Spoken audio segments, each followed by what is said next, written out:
Hey, welcome back. Well, the fitment of this door is a challenge because I've got so many things that I've got to incorporate now. So what I'd like to do is take this portion of the door here and put an indention, like a door jamb, like this part here. I want to kind of build the same thing here on the stave on this A pillar, or B pillar. But what I've gone and done with this panel is I've completely taken it apart. And the reasoning behind that is these door jambs were just here's one off the other door that I haven't removed any of the rest, but you can get a really good idea how difficult that would have been with this fella in place. Just super, a lot of rust. It's a 1929, sitting outside for a long, long time. This one here I treated already, and the way I'm doing it is I'm soaking this in muriatic acid. Not really doing any grinding. I hit it with a flat wheel. I'm going to try this action. I got this from Harbor Freight. They seem to work pretty good for taking paint off and a little bit of rust. But when that rust is buried in there, in some cases, I don't know how deep that is, but it's pretty good. But what I did with this one is I just took, let's get some, hopefully that's close enough for you, but you can see there's areas in here that are heavily pitted, and this cowl here is a 1930, this is a 29. So I'm gonna take this 29 and try to replicate this belt line, at least on the start of this, and then try to migrate them together somehow. Haven't figured out how to do that yet, or really don't know what I'll do. But this cowl was as bad or worse than this door as far as the rust pitting, and this stuff is, a lot of this type of work is new for me, so I'm learning along the way. And I thought at the beginning, well, I'll just take it off, I'll just grind it off. Well, once I realized that grinding it off was heating up the metal and distorting it, which, I didn't realize it, and I just kept going, and then once I got to a certain point, I realized that I heated it up, and now I've caused a really weak spot in it, But I hammered and dollied it out, and I had to coat it with Bondo to fix it. Well, that was a lesson learned there on grinding rust away. So first thing I did was I watched a video from C&C Auto Works, and he was demonstrating that you don't want to grind on metal because you're going to distort it. Bing! I go, okay, Chris, you could have had that video months ahead of time, and then that would have helped me out. So what I did was I got on the phone and I called Arco over at Minnesota Outlaw Customs. And so he was telling me that, yeah, you want to use a product,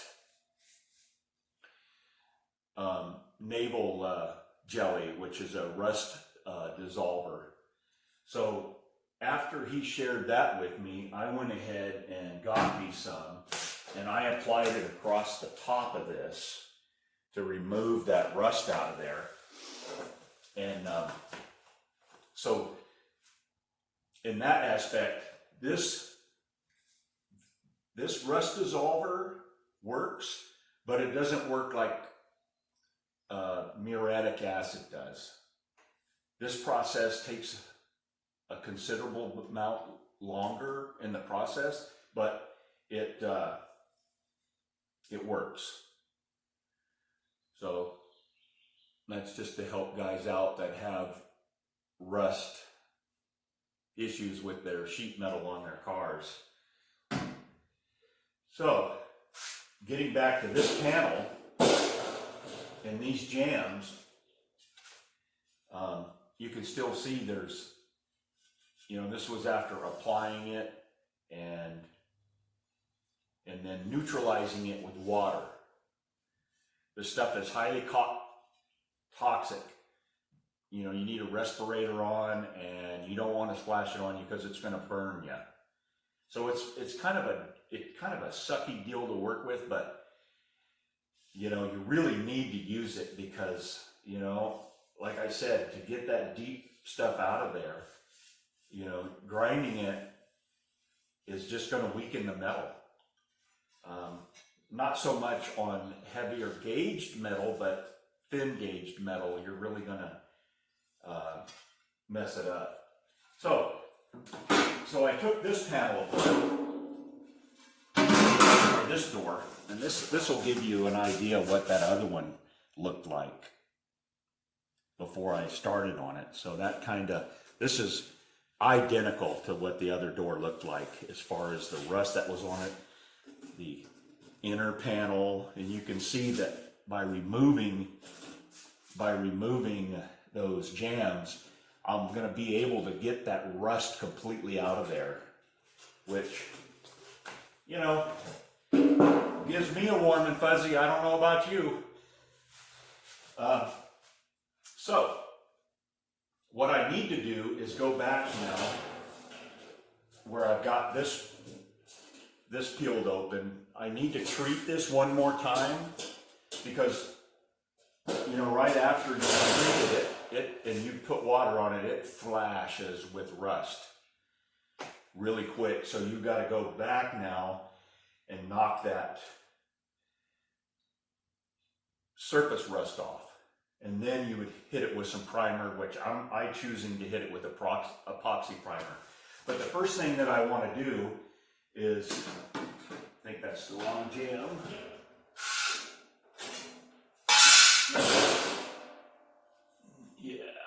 Yeah, that jam, no, this jam here.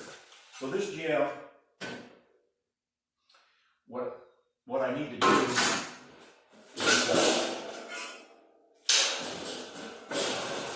put this jam back together. So that's what's got me messed up. Okay, so I need to put this jam back together. So the process that I want to do is I want to go back, get the rust off of it, hit it with some weld primer in here around this, and then sandwich this back down. And once I got it sandwiched back down, then I'm gonna do some spot welding on it to get this jam back on. And once that jam is back on, then I'll be able to connect this jam to these hinges that will give me how much profile I need to take out of this stave here. And then it'll align me up with the rest of this jam here. So that's my thinking. Now, a part of getting this was originally on here that I cut off, and you can see this was a sedan door. So, you know, you had the pieces on the sedan that went up, the window frame. Well, fortunately I had time to think about it, and I didn't try to make these. So this one header that I took off, I'm realizing that I can take now this and section this out and add it onto here, which I'm glad I finally realized that I had this and I didn't throw it away, so I'm happy about that. So I'll be able to take those portions, put them in some muriatic acid, and then I'll be able to weld those on here, which will give me a finished look. And then, you know, I'm going to patch these holes here, and I'll patch this hole here on the belt line. And while I've got it apart, what I'm kind of hoping to do, I was watching Glenn Miller channel, and he'll take a wooden block and he'll do the detail work on that block, and that'll be his buck. So I'm hoping that I'll be able to take a piece of hardwood of some kind, hopefully, and I'll put that block up here. I'll mimic that detail here, transfer it over to the block, which is going to be my buck, and then I will be able to set that in between here. Now that this is all taken, now that this is all apart, that I'm hoping that I'll be able to put that buck in here and do a little bit of shaping to it. I know I can't get too aggressive with it because all that's going to do is pull the metal down.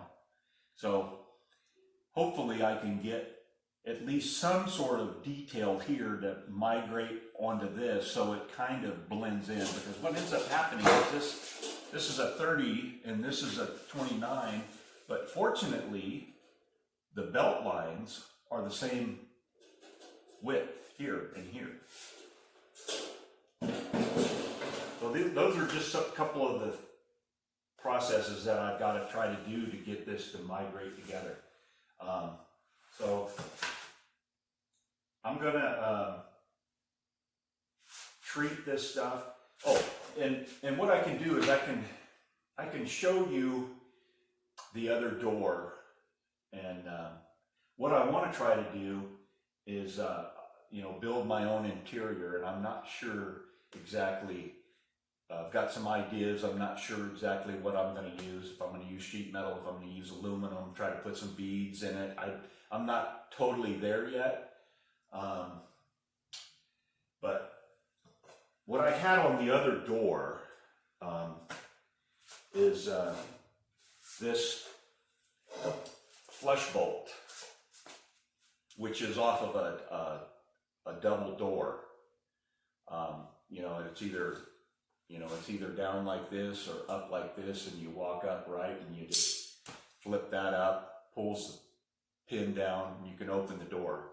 Well, when I was doing some work on some doors, I saw these and I thought this would be a cool locking mechanism for my car, so I incorporated them in using them. So I'm not sure if I'm going to build this out a little bit more to where I can utilize this lock in this fashion, or if I put it on the side of the panel, interior panel. So I'm not sure if I'm going to go that route yet, but I've got a completely, you know, the other door is in worse shape than the door that I took off here. So, you know, when I was thinking about redoing this door, you know, the light came on and I thought, man, I wonder if I could find any old Model A doors. I called a friend, he had 2 of them, and I was able to get them for free $99, which is perfect for me. And so building these metal doors instead of having the wooden stave doors, which, you know, it is a pretty wood, but I'm kind of happy about, you know, this process and getting this metal door on there. I'm really anxious to see the progression on this.